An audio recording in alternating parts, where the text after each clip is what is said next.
your mental health takes a very large part of why you may win or lose games. How you feel being happy, sad, angry, upset, depressed, anxious, all of these emotions are going to take part in the game, in your gaming performance, and how you perform, especially if you're competing. Welcome to Driving and Vibing. Welcome to Driving and Vibing. We're going to talk about, what's up, dreamers? We're going to talk about competing, emotions, and competition, of course. Took out the intro, so we're just going to get right into it. Your emotions are very important. So when I was playing video games, I played highly competitive Counter-Strike since I was 15 to about forever.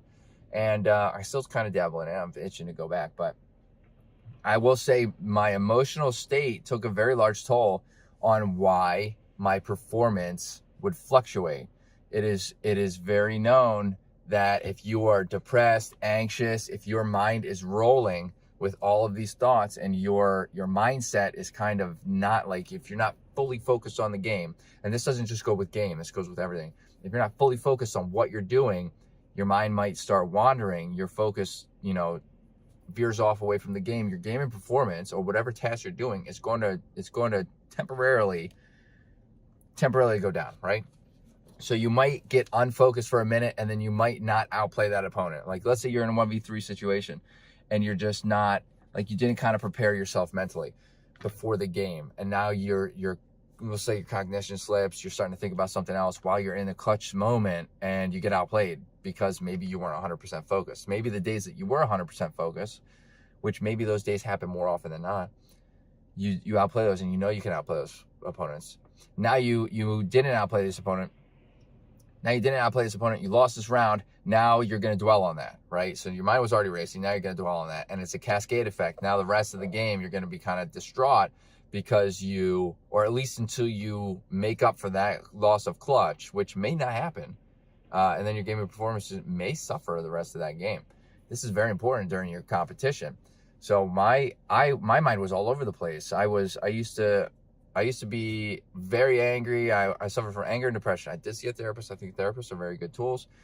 That's deep into the emotional state we're talking about. But there are things that you can do to prepare for, these kind of like these moments. You want to make sure that your mind is like at ease before you go in, right? You want to make sure that you have that the game is going to have 100% of your focus, because you want to win this competition, right?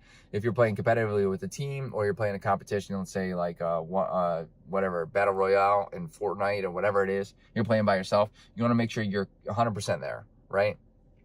So you want to make sure your health takes working on your health will take a toll on your mental state too. So like lack of sleep will start to, kind of force the mental state to, kind of, we'll say, like, go on a downward kind of venture.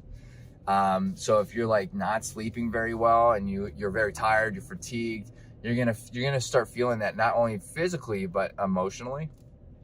So getting good sleep, especially competing, like if you're not getting good sleep while you're competing, you're more than likely not going to see the results you want to see. What you put in your body is definitely going to. So there are foods that drive inflammation, right? And inflammation in the body is going to wreak havoc on your mind and your body. So that's not going to help your game of performance. And of course, getting out and getting exercise. People joke about touching grass all the time, and I think that's not very. I mean, it's it is what it is. Kind of like a funny inside joke, but I mean, it's pushed past the joking point. You need to get outside. Getting outside has so many significant benefits. Speaking of the emotional state, you walk outside, you breathe some fresh air, and you hear about this all the time. Sunlight helps with the vitamin D, which would drive happiness, basically. Vitamin D doesn't drive happiness. I'm saying the sunlight, getting outside, that would help to make you feel better, give you a, emotional boost, just a sense of happiness, just, kind of, enjoying the earth as it is and the beauty of earth. You can go outside and see all of these benefits. But if you sit inside all day and all you do is focus on the game, you might not get these benefits, and your game performance might either start declining eventually, or it just will fluctuate so hard that you're inconsistent. I was very inconsistent in my game. So your mental health and your health in general takes a large part of how your gaming performance, your game in general is going to go. So it's very important to make sure that your mental health is kind of in check. I think there's nothing wrong with, there's nothing wrong with talking to people. There's nothing wrong with admitting that you are feeling down, you're feeling blue, whatever it may be. Absolutely nothing wrong with that. It's very important to, keep, check in on yourself, right? You're your most valuable asset in game, in life. Okay. If you have anything to add, let me know in the comments. I would love to get the conversation started. And yeah, hit that subscribe button, hit that like button, do whatever you want. I don't really care. But I do hope to see everybody in the next video. Later, Dreamers.